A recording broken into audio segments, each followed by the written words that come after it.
Ina 'yan daban jihar Kano? Ga dama ta same ku da za ku taimaki kanku, ku taimaki 'yan uwanku. Wannan matasa da kuke kallo, matasa ne 'yan uwanku, wanda tubabbin 'yan daba ne, wanda suka haƙura suka yi wa gwamnati alkawarin sun daina faɗan daba, wanda aka tantance su a headquarter ta 'yan sandan jihar Kano. Jama'a, in kana da wani ɗan uwa wanda yake harkar daba, ka je ka gaya mai wannan ko ka bashi labarin wannan dama.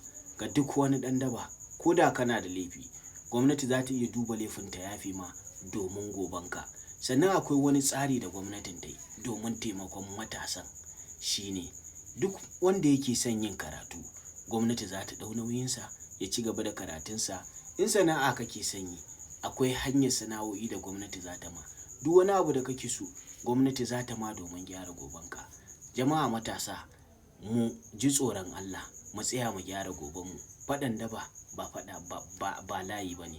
Faɗan daba ba tunani ba ne.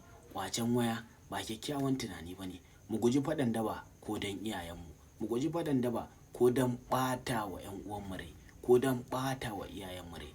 Sannan a yau an ƙaddamar da wa'annan 'yan uwa, ko in ce wa'annan tubabbin 'yan daban, wanda taron ya haɗa da kwamishinan 'yan sanda, commissioner of information wanda shine ya jagoranci wannan shiri, da Sheikh Malam Aminu Daurawa, da shugaban NDLEA, da sauran manya-manyan mutane wanda suka zo wajen nan domin nasiha da kuma jan hankali ga wannan matasa da su duba Allah, su yi haƙuri, su duƙufa wajen neman na kansu domin gudun faɗan daba.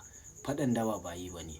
Sunan wannan shirin taken tudun manzira ga duk wani ɗan daba wanda yake buƙatar ya tuba. Ƙofa a buɗe take, za ku zo ku tuba kuma sannan gwamnati za ta taimake ku. Allah ya sa mu dace.